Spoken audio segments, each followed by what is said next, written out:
भारत को आजाद कराने के लिए ना जाने कितने वीरों ने अपनी जान कुर्बान कर दी। उनकी गिनती करना भी मुश्किल है।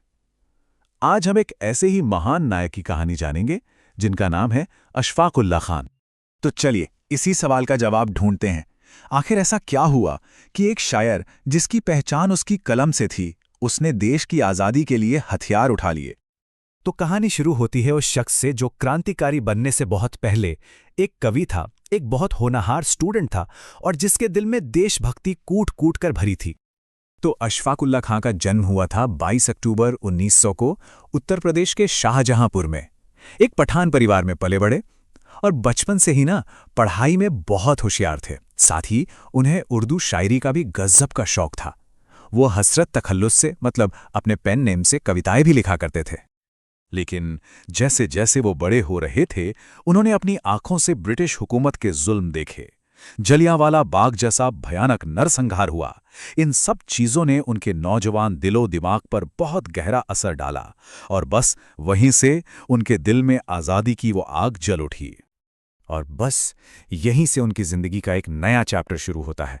अब उनका मकसद एकदम साफ था, भारत को गुलामी की जंजीरों से आज़ाद कराना है और इसके लिए वो किसी भी हद तक जाने को, कोई भी रास्ता अपनाने को तैयार थे। तो ये जो बदलाव था ना, ये बहुत बड़ा था।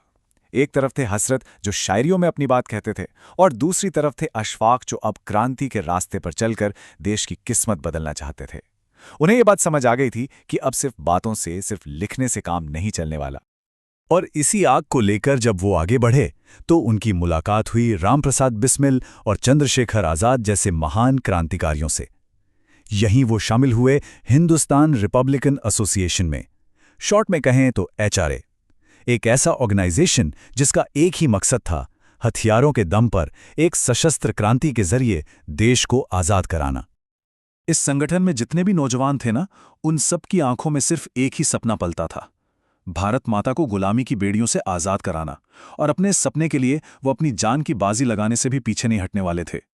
और इसी सपने को हकीकत में बदलने के लिए उन्होंने एक ऐसा प्लान बनाया, एक ऐसा कदम उठाया जिसने ब्रिटिश सरकार की चूल्हे हिलाकर रख दी। ये अंग्रेजी हुकूमत के लिए एक सीधी खुली चुनौती थी।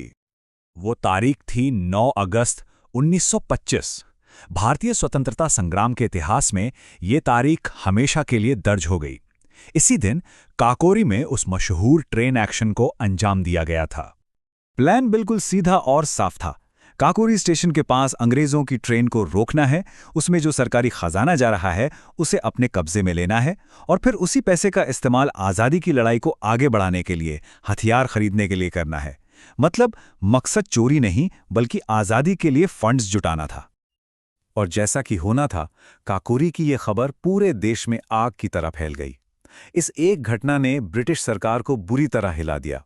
इसने ये साफ कर दिया कि हिंदुस्तान के नौजवान अब डरने वाले नहीं हैं, बल्कि वो तो सीधी टक्कर लेने के लिए मैदान में उतर चुके हैं। अब इस हिम्मत भरे कदम के बाद ब्रिटिश सरकार बौखला गई और उन्होंने बहुत ही बेरहमी से एक्शन लेना शुरू कर दिया। चारों तरफ क्रांतिकारियों की धरपकड़ शुरू हो गई और यहीं से अशफाक उल्लाह खान की शहादत की कहानी का आगाज होता है। काकोरी कांड के करीब 1 साल बाद आखिरकार अशफाक उल्लाह खान को दिल्ली से गिरफ्तार कर लिया गया। उनके ऊपर देशद्रोह, डकैती, ऐसे कई संगीन इल्जाम लगाए गए और उन पर मुकदमा शुरू हुआ। लेकिन जेल की दीवारें भी उनके हौसले को कैद नहीं कर सकें। जब कोर्ट ने उन्हें फांसी की सजा सुनाई तो उन्होंने बिना किसी डर के वो अमर शब्द कहे, तुम मेरे शरीर को नष्ट कर सकते हो, लेकिन मेरा खून हिंदुस्तानियों की रगों में हमेशा आज़ादी की आग जलाता रहेगा। सोचिए क्या जज्बा रहा होगा। और फिर वो दिन आया 19 दिसंबर 1927। फैजाबाद जेल में अशफाक उल्लाह खान को फांसी पर चढ़ा दिया गया।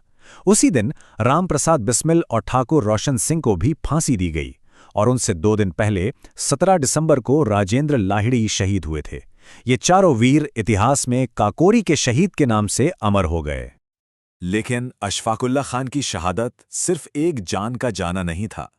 ये अपने पीछे एक ऐसी विरासत, एक ऐसा संदेश छोड़ गईं जो आज भी, इतने सालों बाद भी उतना ही जरूरी है। और उनकी इस विरासत का सबसे खूबसूरत और सबसे जरूरी हिस्सा क्या है? रामप्रसाद बिस्मिल के साथ उनकी दोस्ती। सोचिए, एक तरफ अशफाक उल्लाह खान, एक डिवोट मुसलमान, दूसरी तरफ रामप्रसाद बिस्मिल, एक डिवोट हिंदू। दोनों के धर्म अलग थे, लेकिन दिल एक ही चीज के लिए धड़कता था, भारत की आज़ादी। इनकी दोस्ती हिंदू मुस्लिम एकता की वो मिसाल है जिसे कभी भुलाया नहीं जा सकता। उनका बलिदान दरअसल एक सीधा साधा संदेश था। वो ये कि आज़ादी की लड़ाई या देश की कोई भी बड़ी लड़ाई वो अकेले नहीं जीती जा सकती। उसे सिर्फ और सिर्फ एक होकर ही जीता जा सकता है। धर्म और जाति से ऊपर उठकर जब सब एक साथ खड़े होते हैं तभी जीत मिलती है। तो आखिर में अशफाकुल्लाह खान की जिंदगी एक सवाल छोड़ जाती है कि आखिर राष्ट्र के लिए सबसे बड़ी पूजा, सबसे बड़ी इबादत क्या है? शायद इसका जवाब है देश के लिए निस्वार्थ भाव से किया गया बलिदान। उनका नाम और उनकी कुर्बानी हमें हमेशा यही याद दिलाती रहेगी